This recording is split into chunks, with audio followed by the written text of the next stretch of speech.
Okay, तो today is day 4। हम लोग मैनेजमेंट के प्रिंसिपल्स पढ़ लिए थे। एफ डब्ल्यू टेलर कौन था? एक, खुद भूल गया, ठीक है। लेकिन जो भी साइंटिस्ट था वो क्या बोलते हैं, हाँ, अमेरिकन साइंटिस्ट था। और वो साइंटिफिक प्रिंसिपल ऑफ मैनेजमेंट दिया था। उसका नाम वो कौन था, वो कौन सा प्रिंसिपल ऑफ मैनेजमेंट दिया था, ये इंपॉर्टेंट है क्योंकि क्वेश्चन घुमा के पूछ सकते हैं कि साइंटिफिक प्रिंसिपल ऑफ मैनेजमेंट कौन दिया था।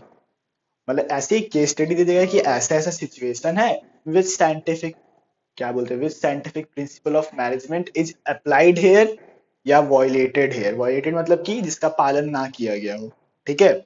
ऐसे ही पूछ सकते हैं which general principle is applied here या वॉयलेटेड हेयर। कोई भी केस स्टडी देख के पूछ सकता है। तुम लोगों को पता रहना चाहिए क्योंकि बहुत सारा प्रिंसिपल्स जो है ना सेम टू सेम लगता है, सिमिलर सिमिलर, ठीक है। इसका भी एक टेक्निक है मेरे पास। अगर एमसीक्यूज में आया तब तो भैया तुमको थोड़ा दिमाग लगाना पड़ेगा, लेकिन अगर एमसीक्यूज में नहीं आते हैं, डायरेक्ट तो केस स्टडी देता है क्वेश्चन में, ठीक है। तब तुम लोग को दो प्रिंसिपल अगर सही लग रहा है, दो प्रिंसिपल दोनों लिख देना, ठीक है। दो प्रिंसिपल सही लग रहा है, दोनों लिख देना। जो ज्यादा सही लग रहा है वो पहले लिखना, मार्क्स मिल जाएगा, ठीक है।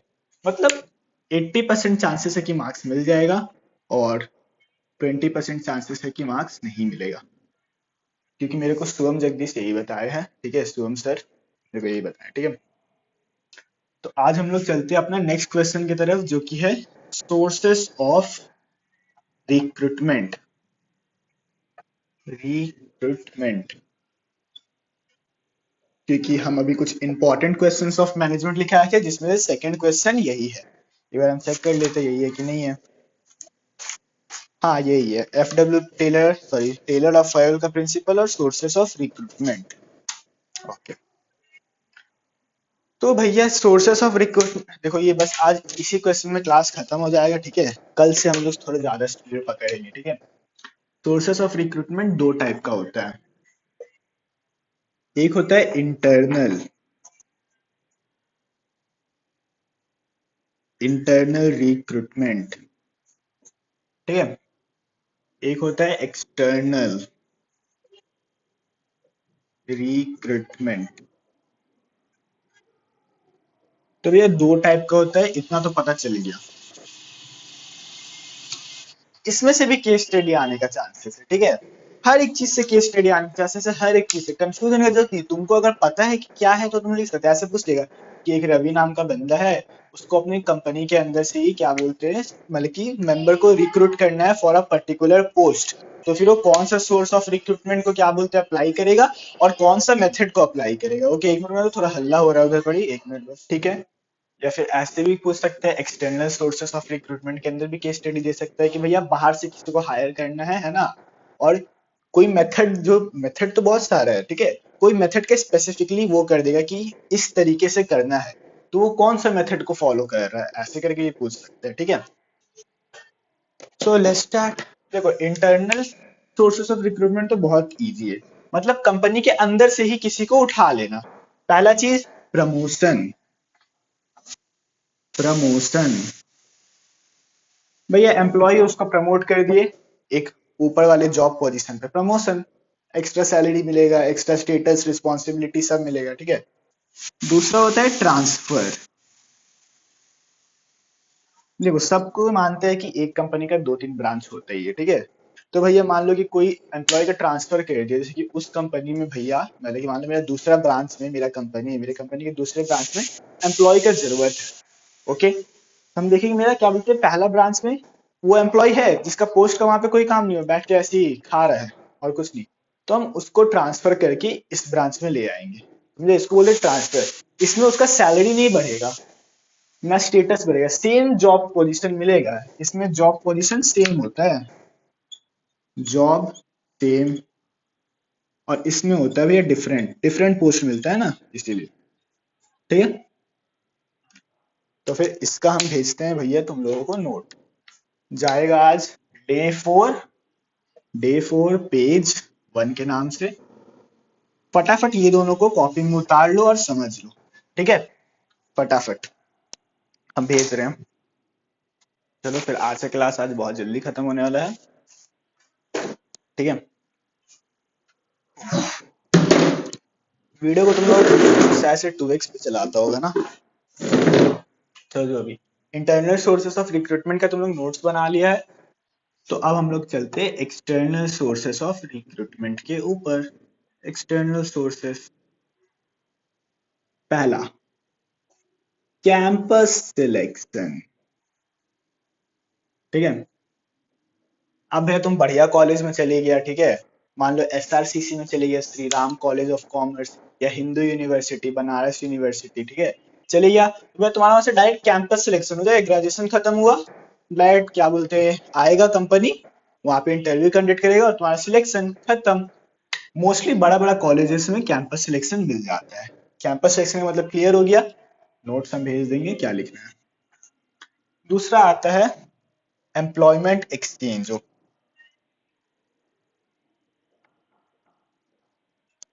एम्प्लॉयमेंट एक्सचेंज, ये एम्प्लॉयमेंट एक्सचेंज क्या करता है, ये भैया एम्प्लॉय सॉरी जॉब सीकर जिसको जॉब का जरूरत है, और जो एम्प्लॉयर जिसको एम्प्लॉय चाहिए, उनके बीच में एक लिंक का काम करता है। हम है जॉब सीकर और यहाँ पे है जॉब एम्प्लॉयर। एम्प्लॉयर मतलब कि जो एम्प्लॉय करेगा उसको, हम लोग के बीच में एक आदमी खड़ा है जिसको बोलते हैं एम्प्लॉयमेंट एक्सचेंज, जो एक लिंक की तरह एक्ट करता है हम दोनों के बीच में। Okay, act as a link, ये एक लिंक होता है, ठीक है, और ये हर तरीके का क्या बोलते हैं वो करता है। ठीक है, रुको हम इसको थोड़ा डिटेल में समझाएं क्योंकि एक इसमें ट्रिकी पॉइंट है। तीसरा देखते हैं क्या है, casual callers. Okay, casual callers, तो इसमें क्या होता है कि भैया मान लो कि अभी एक कंपनी इंटरव्यू कराया, ठीक है, इंटरव्यू कराया, उसके पास मान लो 3 से 4 जॉब पोजीशन था, लेकिन आया आदमी 20 30 40 आदमी आया इंटरव्यू देने के लिए। ठीक है, इतना सारा आदमी आ गया, जॉब तो 4 लोग को ही मिलेगा, लेकिन जो अनसॉलिसिटेड, क्या बोलते हैं स्पेलिंग क्या है, अनसॉलिसिटेड, ठीक है आप लिख देते हैं कहीं पे, पेन कहाँ किया, अनसॉलिसिटेड, अनसॉलिसाइटेड, चलो अनसॉलिसाइटेड, इसका मतलब given up candidate, given up मतलब यार जो लोग को हम लोग गिव अप कर दिए कि भैया आपका जरूरत नहीं है, ठीक है, तो अनसॉलिसिटेड कैंडिडेट्स का वो कंपनी रिकॉर्ड रखता है कि भाई ये लोग को हम लोग सिलेक्ट नहीं किए थे, पर ये लोग के पास स्किल्स था जो हम लोग को रिक्वायर्ड था, लेकिन हम लोग को इससे भी अच्छा कैंडिडेट मिला था जिसको हम लोग नौकरी दे दिए। ठीक है, तो इन लोगों का कंपनी रखता है एक रिकॉर्ड, और जब भी इन लोगों का जरूरत पड़ता है, कंपनी वो लोगों को कॉल करता है नंबर लगा के, हेलो आलोक राज बोल रहे हैं, हाँ वो आप याद है हमारे कंपनी में जॉब के लिए अप्लाई किए थे, अच्छा आप कहीं और जॉब कर रहे हैं अभी, अच्छा ठीक है कोई बात नहीं, हेलो शुभदीप धर, हाँ याद है आप क्या बोलते हैं जॉब के लिए अप्लाई किए थे कंपनी XYZ में, अच्छा आपका अभी तक जॉब नहीं लगा है, वो हमें कुछ रिक्वायरमेंट है आपकी, तो अगर आप आ सकते हैं तो हम आपको 3 दिन का पे कर देंगे और आप 3 दिन के लिए हमारे यहाँ जॉब कर सकते हैं। यस यस, इसको बोलते हैं कैजुअल कॉलर्स, जरूरत पड़ी तब उन लोगों को बुलाया गया, जरूरत खत्म भेज दो। ठीक है, इससे बेटर तो भैया और कोई नहीं समझाया कैजुअल कॉलर्स क्या होता है। अब आता है भैया चौथा, जो कि होता है डायरेक्ट रिक्रूटमेंट। डायरेक्ट रिक्रूटमेंट,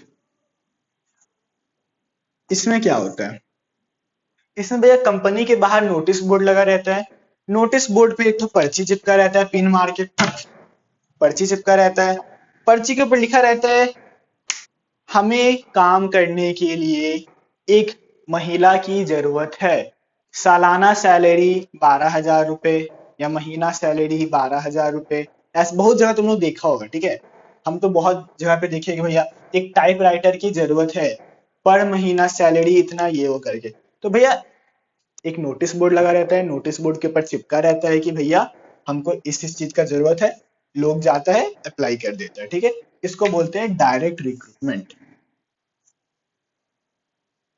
चलो, recommendation bye employees, recommendation bye employees,